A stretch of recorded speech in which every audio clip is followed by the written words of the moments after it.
यार दोस्तों, जैसा कि हमने पिछली दो क्लासों में देखा था। सबसे पहली क्लास में हमने जब राज्य व्यवस्था स्टार्ट की थी तो राज्य व्यवस्था से संबंधित शब्दावलियों को पढ़ा था। नेक्स्ट क्लास में मैंने आपको विधायिका कराई थी। विधायिका की हमने पहला टॉपिक हम लोगों का विधायिका था। तो विधायिका के मैंने 2 डिविजन्स कराए थे, एक केंद्रीय विधायिका और दूसरी राज्य विधायिका। केंद्रीय विधायिका में हम लोगों ने राष्ट्रपति, राज्यसभा, लोकसभा, उधर राज्यपाल, विधानसभा, विधान परिषद, और उन्हीं में से केंद्रीय विधायिका में से मैंने पहला टॉपिक उठाया था राज्यसभा। और राज्यसभा में हमने जो पिछले हमने जहां पर छोड़ा था वो था राज्यसभा के सदस्यों का कार्यकाल। तो उसी क्रम में दोस्तों मैं आगे बढ़ता हूं। तो नेक्स्ट है राज्यसभा के पदाधिकारी। तो अब देखते हैं हम लोग पदाधिकारी।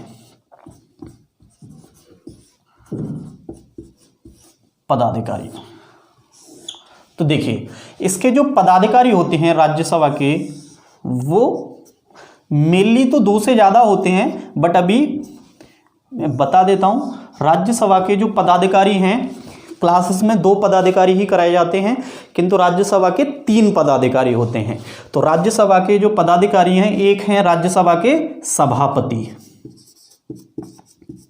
राज्यसभा के सभापति, दूसरे हैं राज्यसभा के उपसभापति,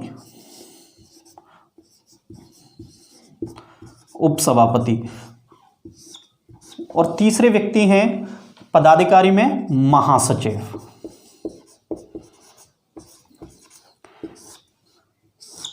जनरली लोग इनको क्विट कर देते हैं, बट मैं आपको तीनों के बारे में ही बताऊंगा जो हम लोग राज्यसभा के पदाधिकारी में, सभापति, उपसभापति और महासचिव। तो सभापति के बारे में देखते हैं हम लोग। देखिए, ध्यान दीजिएगा, आप मुझे डेराइव भी करते रहिएगा।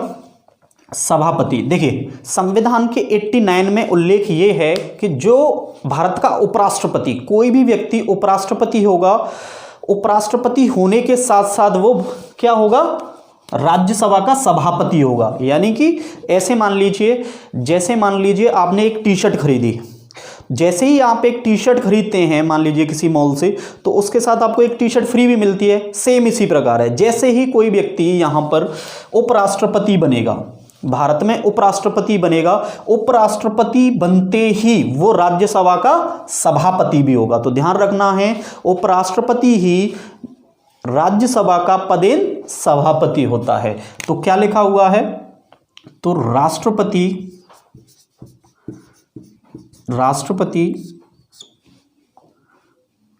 पदेन,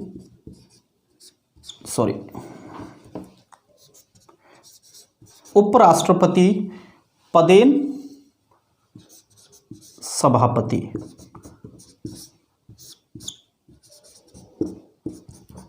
तो ध्यान रखना है आपको, उपराष्ट्रपति, जो भी व्यक्ति भारत का उपराष्ट्रपति बनेगा उसके बाद एक पद स्वतः आ जाएगा, किसका, राज्यसभा का सभापति बन जाएगा। और ये लिखा हुआ है संविधान के अनुच्छेद 89 में। आपको ये ध्यान रखना है, पूछ लेता है कि किस अनुच्छेद में वर्णन है, तो संविधान के अनुच्छेद 89 में 89 में ये उल्लेख है कि कोई जो भी व्यक्ति भारत का उपराष्ट्रपति होगा वो ऑटोमेटिक राज्यसभा का सभापति बन जाएगा। ठीक है कि नहीं। इससे हम लोग अब आगे बढ़ते हैं। अच्छा, आप ही बताइए, अब ये जो व्यक्ति उपराष्ट्रपति होगा, क्या वो राज्यसभा का सदस्य भी होगा? बताइए। बिल्कुल नहीं होगा। क्यों होगा सदस्य? क्योंकि सदस्यों में से थोड़ी है वो कोई, क्योंकि उपराष्ट्रपति सदस्यों में से नहीं है। तो हमेशा आपको ध्यान रखना, ये क्वेश्चंस पूछ लेता है कि राज्यसभा का सभापति होता है, ऑप्शन दे देगा आपको राज्यसभा का सदस्य, ऑप्शन बी दे देगा राज्यसभा का सदस्य नहीं। तो ध्यान रखना है आपको, राज्यसभा का सदस्य नहीं, राज्यसभा का सदस्य नहीं, तो ये राज्यसभा का सदस्य नहीं होता है। अच्छा, नेक्स्ट पॉइंट हम आगे बढ़ते हैं। जो व्यक्ति उपराष्ट्रपति होगा, ये मान लीजिए जैसे इसके वेतन भत्ते, जो सभापति को जो वेतन भत्ते मिलेंगे वो कहाँ से मिलेंगे, तो आपको ध्यान रखना है, सभापति को जो वेतन भत्ते मिलते हैं, जो वेतन मिलता है वो भारत की संचित निधि से। तो इसको वेतन संचित निधि से, वेतन इसको कहाँ से मिलेगा, संचित निधि से मिलेगा। संचित निधि से। हाँ, एक बड़ा क्वेश्चन ये भी आता है कि सभापति को जो वेतन है, अब ये मान लेते हैं क्योंकि एक व्यक्ति है और 2 पद पर है, क्योंकि वही जो उपराष्ट्रपति है वही सभापति है, तो इसको वेतन किस रूप में मिलेगा, ये एक बड़ा ही क्वेश्चन है और ये क्वेश्चन बार बार पूछा भी जाता है एग्जाम्स में, आपको ध्यान रखना है।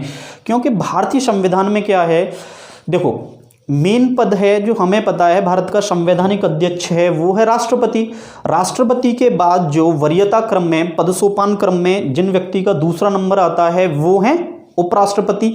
लेकिन उपराष्ट्रपति का पद केवल इतना है कि मान लीजिए, और इस पद की अहमियत सिर्फ इतनी सी है, मान लीजिए कि राष्ट्रपति महोदय किसी कारणवश अनुपस्थित रहते हैं, तो उस स्थिति में उनका जो कार्यभार संभालेगा वो उपराष्ट्रपति संभालता है, केवल इतना है इनका राष्ट्रपति उपराष्ट्रपति के रूप में।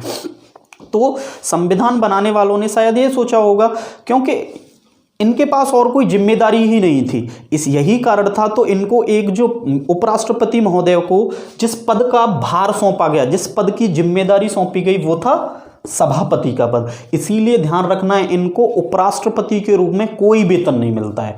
यानी भारत के उपराष्ट्रपति को उपराष्ट्रपति के रूप में क्या कोई वेतन मिलता है? कतई नहीं मिलता है।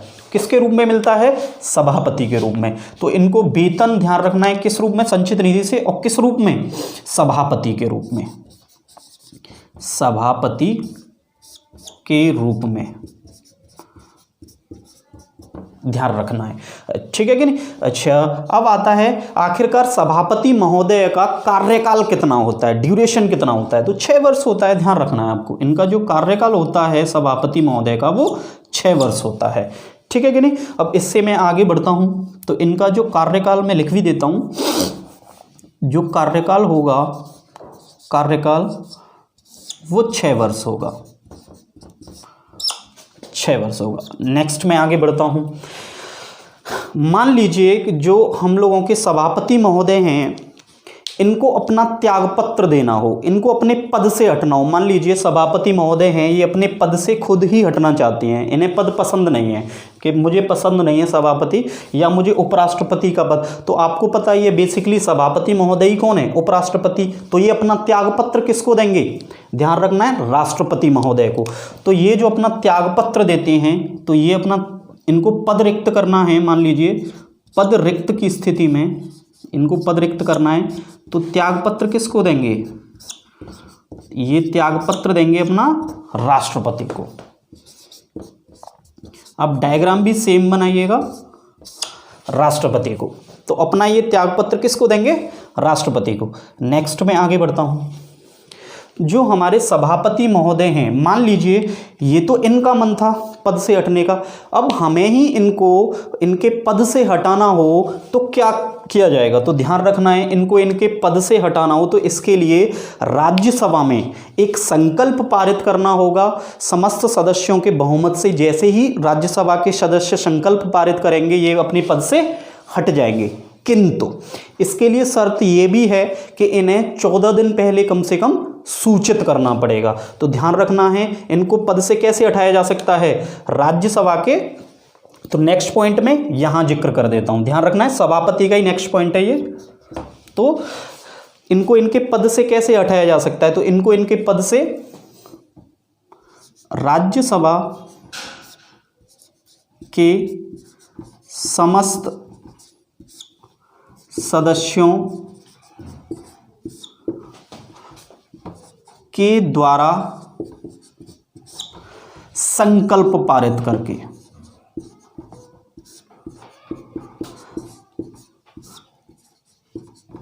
इनको हटाया जा सकता है। तो लेकिन इसके लिए एक शर्त है कि सभापति महोदय को 14 दिन पूर्व सूचित करना अनिवार्य है। सूचित करना अनिवार्य। तो ये आपको ध्यान रखना है ये कि इनको 14 दिन पूर्व सूचित करना एकदम अनिवार्य है, इनको सूचित करना होगा। अब आ जाते हैं हम लोग उपसभापति पर, ठीक है। तो मैं आगे बढ़ता हूं। तो सभापति हम लोगों का कंप्लीट हो गया है, इसके बाद मैं आता हूं उपसभापति पर।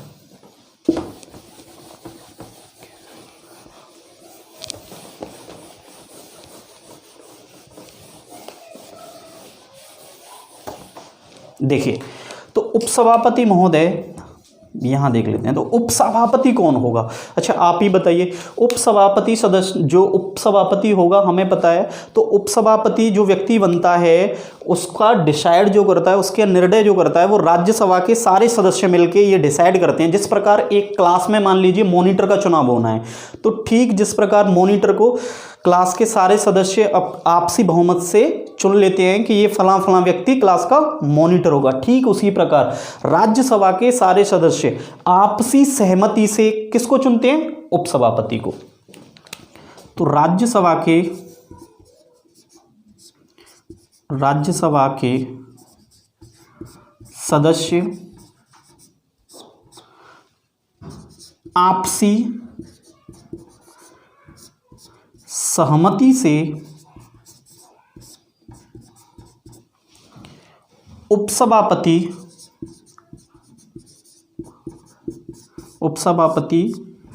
का चुनाव करते हैं, ध्यान रखना है आपको। Next point.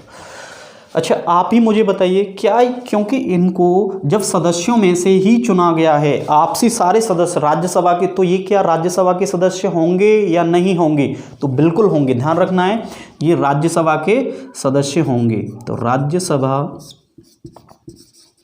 के सदस्य होंगे। नेक्स्ट दोस्तों मैं आगे बढ़ता हूँ। इसके बाद अच्छा इनको जो वेतन मिलेगा वो कहाँ से मिलेगा? तो ध्यान रखना है, इनको भी वेतन संचित निधि से मिलेगा। वेतन कहाँ से मिलेगा? संचित निधि से। संचित निधि से। इनका भी कार्यकाल कितना होगा? 6 वर्ष। कार्यकाल इनका भी 6 वर्ष होगा। अच्छा इनको मान लीजिए अपने पद से स्वयं ही इनको पसंद नहीं है उपसभापति का पद और ये अपने पद से हटना चाहते हैं, तो उस स्थिति में क्या करेंगे? तो उस स्थिति में आपको ध्यान रखना है, ये अपना त्यागपत्र किसको देंगे? सभापति महोदय को, ध्यान रखना है। तो ये अपना, और कभी कभी क्वेश्चंस में ये भी पूछ लेता है सभापति महोदय न देके उपराष्ट्रपति दे देता है, तो आपको पता ही है ना, क्योंकि सभापति के रूप में कार्य कौन कर रहा है? उपराष्ट्रपति। तो बेसिकली ये अपना उपसभापति महोदय, या तो आप सभापति या उपराष्ट्रपति, तो ये अपना त्यागपत्र किसको देंगे? मैं यहां सभापति ही लिखूंगा, त्यागपत्र सभापति, सभापति महोदय। नेक्स्ट। अच्छा मान लीजिए अब किसी को ये भी तो हो सकता है यही पसंद ना हो सदन को, जब ये पसंद नहीं होंगे तो उस स्थिति में क्या होगा? तो ध्यान रखना है, जब ये पसंद नहीं होंगे तो उस स्थिति में ये होगा जिस प्रकार हमने वहां देखा था कि राज्यसभा में समस्त सदस्यों के द्वारा एक संकल्प लाया जाएगा और जैसे ही वो पारित हो जाएगा राज्यसभा से तो ये अपने पद से तुरंत इनको हटना पड़ेगा, लेकिन इनको भी कितने दिन पहले सूचित करना पड़ेगा? 14 दिन पहले। तो ध्यान रखना है आपको, राज्यसभा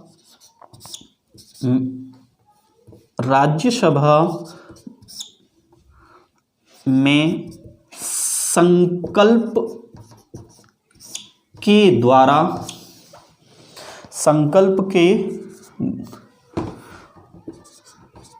द्वारा इन्हें इनके पद से हटाया जा सकता है।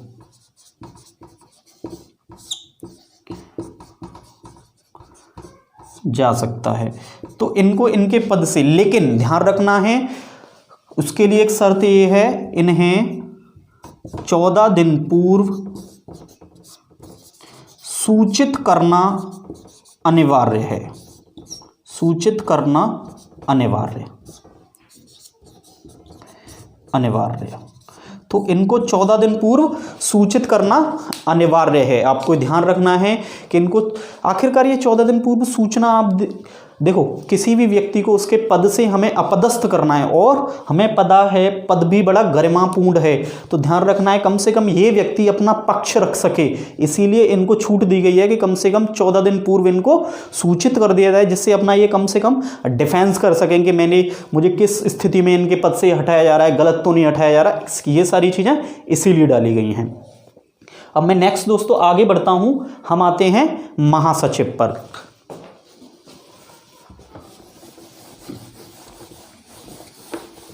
महासचिव। तो देखिए ध्यान दीजिएगा, ये जो महासचिव है, ये जो महासचिव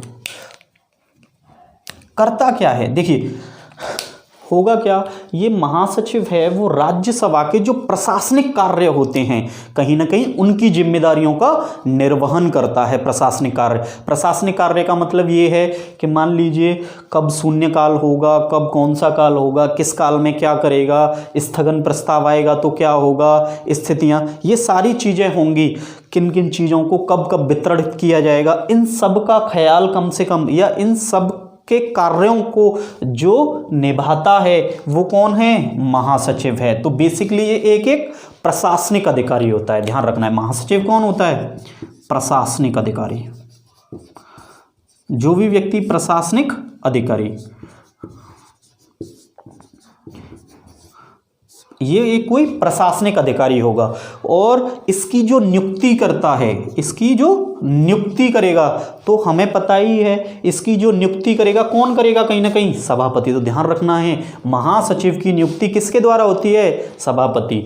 तो सभापति के द्वारा नियुक्ति, सभापति के द्वारा नियुक्ति होती है।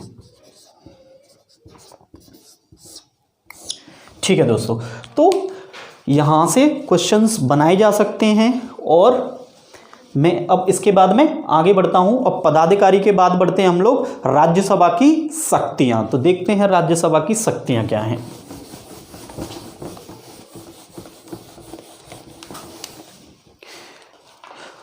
शक्तियां,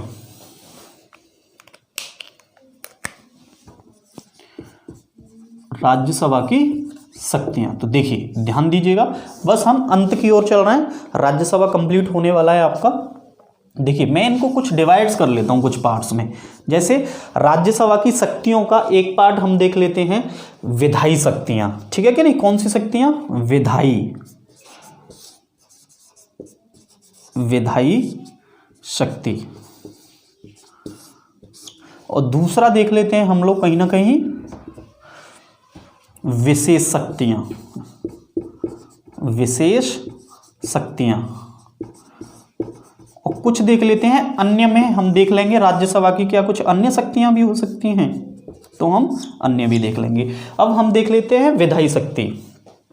विधायी शक्ति में, तो विधायी शक्ति में हम देखते हैं, तो देखिए जो टोटल विधेयक होते हैं, कहीं ना कहीं जो बिल्स होते हैं, मैं आगे पढ़ाऊंगा कि बेसिकली बिल में या विधेयक में और अधिनियम में क्या अंतर होता है। तो देखिए ऐसे मान के चलिए कोई प्रस्ताव आया अपने घर के लिए, जब वो प्रस्ताव आता है तो वो किसका रूप है, विधेयक का रूप है। और जब वो पारित हो जाएगा, पारित का मतलब सारे घर के सारे सदस्य मिलकर उसको कहीं ना कहीं पारित कर देंगे, हाँ ये घर के लिए एक नया लॉ बन जाएगा, ये घर का एक नया कानून है, तो वही किसका रूप धारण कर लेता है, अधिनियम का। देश में भी यही है, और हमें पता है देश में कोई भी बिल जब अधिनियम या कानून का रूप लेता है तो उसके लिए एक प्रक्रिया है, राज्यसभा, लोकसभा और राष्ट्रपति। इन तीनों प्रक्रियाओं से गुजर जाएगा तो क्या बन जाएगा, वो कानून बन जाता है। तो ध्यान रखना है। ऐसे ही विधेयक जो होते हैं कुल 3 प्रकार के होते हैं, वित्तीय विधेयक होते हैं, गैर वित्तीय विधेयक, और उसके अलावा संविधान संशोधन विधेयक। तो विधायी शक्तियों में हम तीनों के बारे में पढ़ेंगे कि इसमें राज्यसभा की शक्ति ज़्यादा है या लोकसभा की। तो हम देखते हैं गैर वित्तीय विधेयक, गैर वित्तीय विधेयक।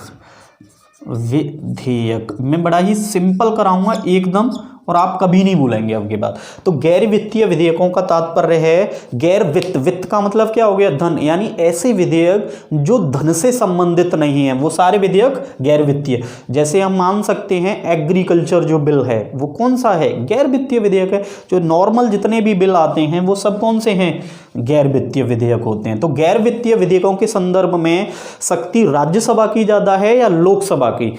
तो हमेशा आपको ध्यान रखना है कि इस संबंध में राज्यसभा की और लोकसभा की दोनों की शक्तियां एकदम इक्वल होती हैं। ये इक्वल का साइन है, ध्यान रखना है आपको। तो दोनों की शक्तियां कैसी होंगी, बराबर।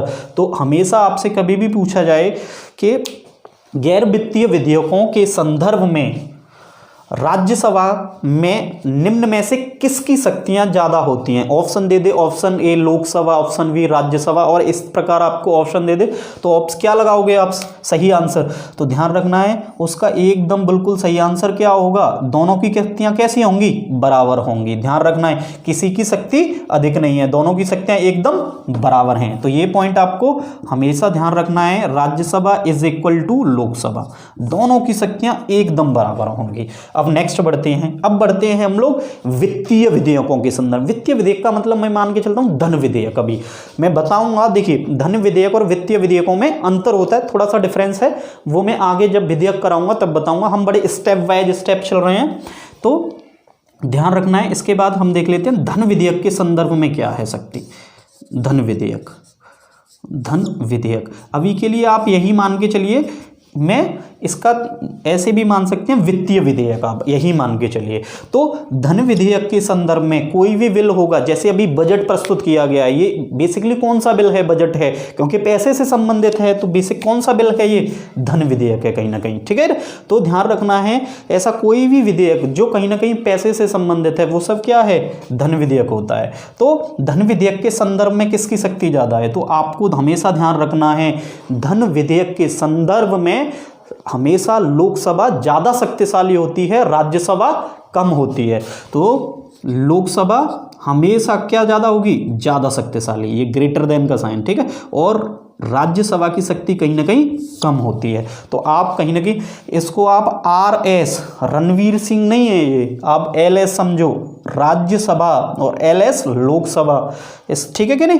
तो इसकी शक्ति ज्यादा होगी यहाँ पर। आखिरकार होगी क्यों? ये क्वेश्चन पूछा जाता है, क्यों होगी? तो आपको ध्यान रखना है धन विधेयक को राज्यसभा सिर्फ और सिर्फ 14 दिन तक रोक सकती है। या तो 14 दिन में अपनी सहमति दे देगी, और मान लीजिए 14 दिन में वो अपनी सहमति नहीं देती है 14 दिन के भीतर, तो जो विधेयक होगा धन विधेयक वो स्वतः पारित हो जाएगा। तो मैं कहीं ना कहीं देखूं तो राज्यसभा इस मामले में कम शक्तिशाली है कि नहीं? क्योंकि होना यहाँ पर क्या है, यहाँ पर दोनों बराबर हैं, लेकिन यहाँ पर नहीं है, क्योंकि यहाँ पर सिर्फ ये 14 दिन तक रोक सकती है, यहाँ कितने भी दिन तक रोक सकती है ये।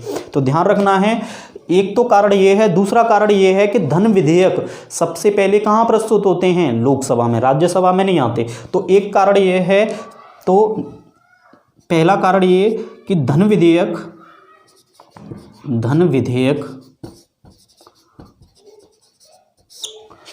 लोकसभा में प्रस्तुत होते हैं, लोकसभा में प्रस्तुत। तो ये पॉइंट आपको ध्यान रखना है कि क्यों होते हैं, लोकसभा क्यों शक्तिशाली है? क्योंकि धन विधेयक है वो कहाँ प्रस्तुत होंगे? लोकसभा में। अच्छा, दूसरा कारण क्या हो सकता है? तो दूसरा कारण जो सबसे बड़ा, ये पूछता भी है, तो ध्यान रखना है क्योंकि राज्यसभा धन विधेयक को सिर्फ और सिर्फ 14 दिन तक रोक सकती है। तो राज्यसभा धन विधेयक को, राज्यसभा धन विधेयक को सिर्फ 14 दिन तक रोक सकती है।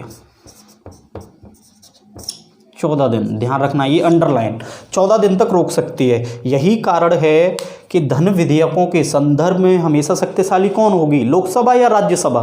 लोकसभा, ध्यान रखना है। अब इसके बाद आते हैं हम लोग, मैं यहां पर कर लेता हूं, तो ध्यान रखना है आपको इसका ही विधायी शक्तियों का थर्ड पॉइंट। अब देख लेते हैं, एक विधेयक और बचा टाइप, संविधान संशोधन विधेयक। कौन सा बचा? संविधान संशोधन विधेयक। तो देखिए, संविधान संशोधन विधेयक में ध्यान रखना है लोकसभा और राज्यसभा दोनों की शक्तियां समान होती हैं। तो Rajya Sabha is equal to Lok Sabha, ये अब आपके लिए कहीं ना कहीं आसान हो गया, क्योंकि ध्यान रखना है आपको, अभी तक यहाँ इस जगह पर तो आपको सिर्फ किसके, अब आपको पता ही है, आपके लिए आसान भी हो गया समझना, क्योंकि राज्य हमें गैर वित्तीय विधेयकों में भी समान है, संविधान संशोधन विधेयकों में, केवल धन विधेयक में लोकसभा शक्तिशाली है। और उसके 2 पॉइंट्स हैं, क्योंकि एक तो 14 दिन तक रुक सकती है, दूसरा ये कहां पर प्रस्तुत होते हैं? लोकसभा। ये दोनों खूब पूछे जाते हैं, ध्यान रखना है आपको, तो इनको ध्यान रखना है आपको। इसके बाद मैं आगे बढ़ता हूं, हम देखते हैं विशेष शक्तियां। देखिए ये विशेष शक्तियों से यूपीपीसीएस 2018 में क्वेश्चंस पूछा गया था। मैं बता दूंगा, यूपीपीसीएस प्रीलिम्स का 2018 का पेपर देख लीजिएगा, वहां पर इस विशेष शक्ति, राज्यसभा की विशेष शक्तियों को पिक करने के लिए बोला गया था। 4 ऑप्शंस दे दिए थे, वहां देखा था निम्नलिखित में से कौन राज्यसभा की एक विशेष शक्ति है। तो ध्यान रखना है आपको राज्यसभा के पास। तो विशेष शक्ति एक क्या है, तो एक ये है कि संविधान का जो अनुच्छेद है 249, तो संविधान के अनुच्छेद 249 के तहत जो राज्यसभा है वो राज्य सूची के किसी विषय पर, राज्यसभा के राज्य सूची के किसी विषय पर क्या कर सकती है, वो 2/3 बहुमत से, बेसिक बोलूं तो मैं विशेष बहुमत से, वो किसी विषय को राष्ट्रीय महत्व का घोषित कर सकती है। तो आपको ध्यान रखना है, ध्यान क्या रखना है कि राज्यसभा के पास एक विशेष शक्ति क्या है कि वह राज्य सूची के किसी विषय को, राज्य सूची, तो ध्यान रखना है आपको, ये राज्य सूची के ही विषय पर कर सकती है, लेकिन ऐसा नहीं है संघीय सूची पर कर सके, क्योंकि हमें पता है सूचियां जब मैं आपको बताऊंगा, करा दूंगा, बता दूंगा। देखिए अभी के लिए सिर्फ इतना ध्यान रखिए, राज्य सूची का मतलब ये है कि स्टेट संबंधित विषय हैं, कि कानून, जो स्टेट है वो कहीं ना कहीं इन्हीं पर कानून बना सकती है, इन्हीं के इर्द गिर्द रह सकती है। तो राज्य सूची, तो जो राज्यसभा है वो राज्य सूची के किसी विषय पर, तो राज्य सूची के किसी विषय पर क्या कर सकती है, वो कुल सदस्यों के उपस्थित एवं मतदान, ध्यान रखना है आपको, उपस्थित एवं मतदान, यानी कि कुल सदस्यों में से जो उपस्थित हैं और मतदान कर रहे हैं, जो उन सदस्यों के 2/3 बहुमत से, 2/3 बहुमत से क्या कर सकती है, 2/3 बहुमत से, 2/3 बहुमत से किसी विषय को राष्ट्रीय महत्व का घोषित कर सकती है, किसी विषय को राष्ट्रीय महत्व का घोषित कर सकती है, राष्ट्रीय महत्व का घोषित कर सकती है। क्या ये शक्ति लोकसभा के पास है? नहीं है, विशेष बोल रहा हूं मैं, विशेष पावर्स, स्पेशल पावर्स तो किसी एक ही में होंगी, तो ध्यान रखना है राज्यसभा में ये, तो किसी विषय को राष्ट्रीय महत्व का घोषित कर सकती है, ये आपको ध्यान रखना है, ये वाला पॉइंट। और ये कहां पर वर्णित है, और ये जिस आर्टिकल में इसका वर्णन है वो है आर्टिकल या अनुच्छेद 249। ये बड़ा क्वेश्चन पूछा जाता है आपसे क्वेश्चन ये पूछा जाता है, और यही क्वेश्चन था कहां पर, यूपीपीसीएस के 2018 के प्रीलिम्स में, ध्यान रखना है आपको, ठीक है कि नहीं। नेक्स्ट में आगे बढ़ता हूं, होता क्या है, यहां कभी कभी 2/3 की जगह 1/3 दे सकता है, और उपस्थित एवं इसको गायब कर देगा, केवल मतदान, तो ध्यान रखना है आपको, उपस्थित एवं मतदान करने वाले सदस्यों के 2/3 बहुमत से, ठीक है कि नहीं। अच्छा, और क्या कर सकता है, एक पावर और भी है उसके पास, अब देख लेते हैं एक पावर और कौन सी है। तो एक पावर है राज्यसभा के पास कि वह करती क्या है, आर्टिकल 312 के तहत, किसके तहत, 312 के तहत, अनुच्छेद 312 के तहत वही उपस्थित एवं मतदान करने वाले, तो ध्यान रखना है, उपस्थित एवं मतदान करने वाले सदस्यों के 2/3 बहुमत से, 2/3 बहुमत से, तो उपस्थित एवं मतदान करने वाले 2/3 सदस्यों के बहुमत से वह एक अखिल भारतीय सेवा का सृजन कर सकती है। बड़ा इंपॉर्टेंट है ये, ध्यान रखना।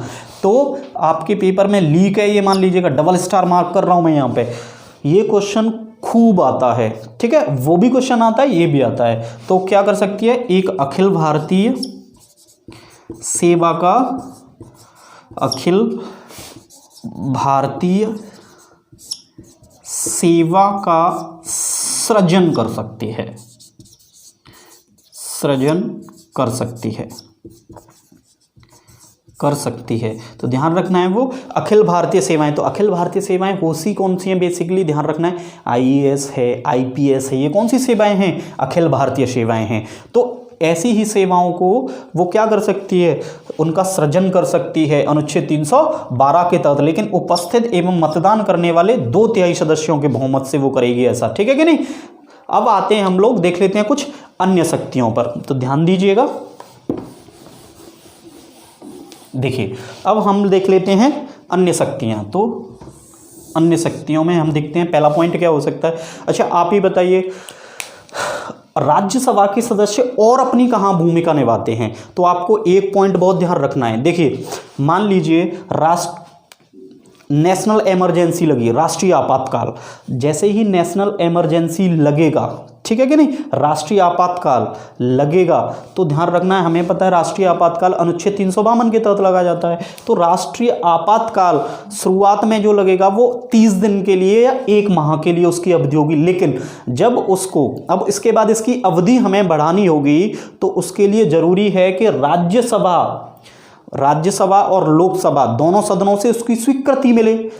तो उसकी अवधि कितनी हो जाती है, 6 माह। तो ध्यान रखना है यदि आपातकाल की अवधि 1 माह से बढ़ानी है तो राज्यसभा भी उसमें अपनी महत्वपूर्ण भूमिका निभाती है। तो एक अन्य शक्ति राज्यसभा की क्या है, राष्ट्रीय आपातकाल, ये ध्यान रखना है आपको, राष्ट्रीय आपातकाल की अवधि 1 माह से अधिक करने में राज्यसभा महत्वपूर्ण भूमिका निभाती है, राज्यसभा महत्वपूर्ण भूमिका निभाती है,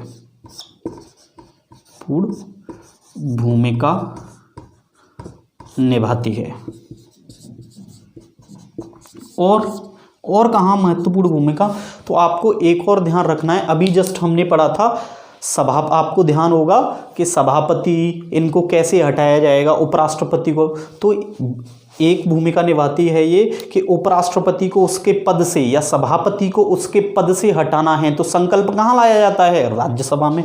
तो उपराष्ट्रपति को उसके पद से हटाने में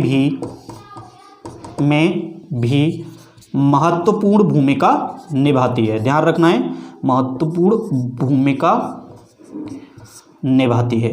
तो वहाँ भी ये महत्वपूर्ण भूमिका निभाती है। और दोस्तों कहाँ महत्वपूर्ण भूमिका निभाती है ये, तो ध्यान रखना है राज्यसभा एक जगह और महत्वपूर्ण भूमिका, मैं इसको साफ कर देता हूँ यहाँ आगे, तो भूमिका निभाती है, इस पॉइंट को कर देता हूँ। और कहाँ महत्वपूर्ण भूमिका निभाती है, तो एक जगह पर और भी महत्वपूर्ण भूमिका निभाती है। किसमें, राष्ट्रपति का जो निर्वाचन मंडल होता है उसमें राज्यसभा के केवल निर्वाचित सदस्य होते हैं। इसका मतलब कहीं ना कहीं राष्ट्रपति के निर्वाचन में भी महत्वपूर्ण भूमिका, राष्ट्रपति के निर्वाचन में महत्वपूर्ण भूमिका ध्यान रखना है आपको, ठीक है। और कहाँ महत्वपूर्ण भूमिका, जो उच्चतम न्यायालय के न्यायाधीशों को हटाया जाता है वो बेसिकली एक प्रक्रिया है महाभियोग। संविधान में वर्णन नहीं है महाभियोग शब्द का, ध्यान रखना है, वो एक प्रचलित शब्द है। महाभियोग सिर्फ लाया जाता है राष्ट्रपति के लिए और किसी के लिए नहीं लाया जाता है, लेकिन वो एक प्रचलन में आ गया, इसीलिए मैं भी यूज कर रहा हूँ। तो महाभियोग, उस महाभियोग में भी आपको ध्यान रखना है जो सबसे ज्यादा भूमिका है, वहां पर भी महाभियोग में राज्यसभा अपनी महत्वपूर्ण भूमिका निभाती है। तो मैं ये कहूं उच्चतम न्यायालय के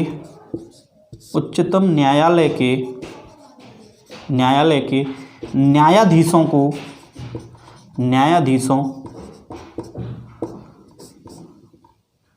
को हटाने में